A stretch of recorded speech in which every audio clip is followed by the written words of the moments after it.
ta vie. Tu as reçu une chute libre. C'est où tu étais en haut et tu te retrouves en bas. Dieu veut te relever. Dieu veut restaurer ta vie. À partir de cet instant, voilà pourquoi le séminaire qui commencera dès mardi, à savoir, ma vie doit être restaurée.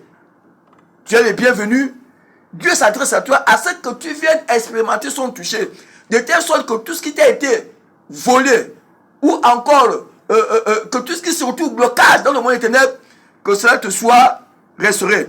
Donc, j'étais en train de dire que tu as reçu une chute libre. Comment, la question que tu te poses, comment ai-je fait pour en arriver à ce niveau? Voilà la question voici la question que nous devons nous poser. J'étais en haut, tout d'un coup je me retrouve en bas. Qu'est-ce qui s'est passé? Tu dois te poser un certain nombre de questions dans ta vie. Tu dois faire le tour critique dans ta vie pour chercher à comprendre pourquoi tu es parti là-haut pour se retrouver au rez-de-chaussée. Donc chacun nous doit faire le tour critique. Tu dois reconnaître la question que tu dois te poser aujourd'hui. Et la Bible déclare que tout ce que nous posons comme acte nous rattrapera. Ça ne peut pas te rattraper aujourd'hui, mais ça peut te rattraper 5, 10, 15 ans plus tard. Il faudra que tu fasses l'autocritique. Est-ce certainement c'est ton comportement qui fait que monsieur ne marche plus? Parce que le mauvais comportement peut amener à ce que certaines personnes chutent.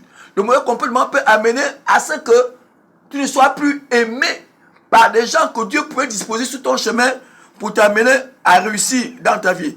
Dans le comportement, nous avons l'orgueil. L'orgueil est un facteur qui peut amener certaines personnes à rater un certain nombre de choses. L'orgueil dans zéro. Parce qu'il y a orgueil. Mais orgueil dans zéro. L'orgueil qui ne t'amène pas à grandir ou encore à évoluer. Et voilà pourquoi Dieu avait dit à Jérémie qu'avant que tu sois, je te connaissais. J'ai formé de bons projets. Les projets de malheur, non de bonheur. Donc en principe, chaque enfant de Dieu est censé réussir dans sa vie. Chaque enfant choisit. Et on ne sert pas Dieu, je l'ai toujours dit. On ne sert pas Dieu pour être malheureux. On sert Dieu pour expérimenter de ses bienfaits. Aujourd'hui, tout pour toi est tombé. Qu'est-ce que tu as posé comme acte? De telle sorte qu'aujourd'hui, tout ce que tu désires entreprendre, rien ne fleurit dans ta vie. Il n'y a rien qui marche. Les projets sont là, mais tes projets n'ont jamais eu le jour. Tu as de l'argent, mais ton argent ne va pas à la fin qui vient de toi. Ça veut dire qu'il y a un autre esprit qui, lorsque tu as l'argent, t'habite de telle sorte que l'orientation de ton argent, des projets que tu as eu à faire avant que tu obtiennes l'argent, ne puisse s'accomplir. Donc, à partir de cet instant, Dieu s'adresse à toi. Il faudrait que tu viennes expérimenter son toucher. Il faudrait que tout ce que tu as perdu te soit grandement restitué. Donc, je disais que le mauvais comportement, l'orgueil, est un facteur qui peut amener quelqu'un à la chute. La Bible déclare que l'orgueil précède la chute. Donc, chaque personne qui anime cet esprit d'orgueil, mais ce qui est sûr, c'est que un jour tu regretteras de ton comportement. Le choix de Dieu est que tu prospères. Le choix de Dieu est que tu réussisses. Le choix de Dieu est que tu aies de gloire en gloire. Le choix de Dieu est que tu sois devant et non derrière. Le choix de Dieu est que tu sois en haut et non en bas. Le choix de Dieu, c'est de te mettre le poteau de ta famille. En principe, tu dois être au poteau de ta famille. Maintenant, pourquoi ces choses ne s'accomplissent pas? Parce qu'il y a certainement quelqu'un qui s'est levé quelque part. Voilà pourquoi tu peux voir ta vie s'assombrir. Voilà pourquoi tu peux te retrouver dans la chute totale où tout ne marche plus jamais dans ta vie. Dieu vient s'adresser à toi ce soir.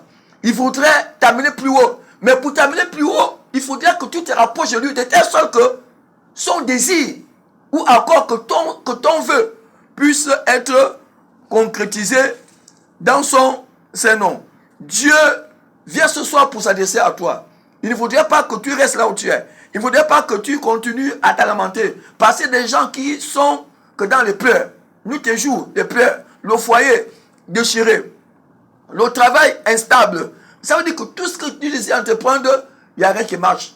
Tu travailles de l'argent, c'est comme si tu ne travaillais pas. Lorsque le mois est loin, tu te fais des projets. Mais lorsque tu es en possession de ton argent, l'argent disparaît ou encore finit sans pourtant que tu réalises le vœu par lequel tu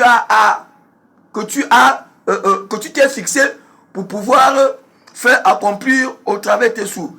Dieu s'adresse à toi ce soir. Il a besoin de toi. Je ne sais pas ce que tu subis, je ne sais pas ce que tu traverses, mais ce qui est sûr, c'est que la parole qui est libérée ce soir te concerne. Et voilà pourquoi tu dois te rapprocher de cette personne choisie, établie de Dieu, qui n'est que l'apostolos, l'ex-nation, le fils de Yahweh, qui n'a pas le temps de quelqu'un.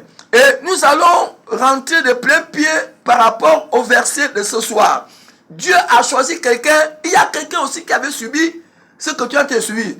Cette personne n'est que qui? Cette personne n'est que Job. Job aussi a subi des choses terribles. Je veux m'adresser à quelqu'un ou encore je vais te choquer en disant que Dieu peut aussi te parler au travers de la souffrance. La souffrance aussi peut être un langage de Dieu dans ta vie pour te ramener à ce que tu abandonnes un certain nombre de choses. Tout pour toi est tombé. Donc il y a une personne dans la Bible qui s'appelle Job. La Bible déclare que ce Job-là avait tout perdu.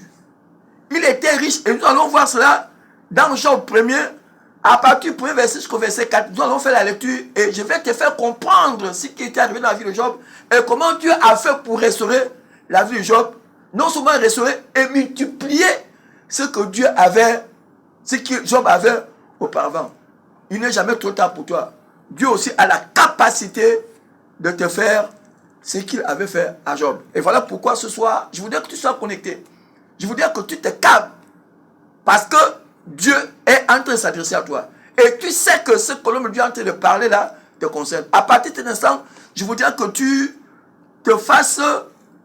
je voudrais que tu fasses autocritique par rapport à l'histoire de Job dont tu es en train de traverser en ce moment.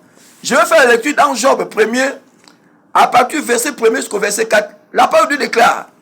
Écoutez un peu ce que la parole de Dieu déclare.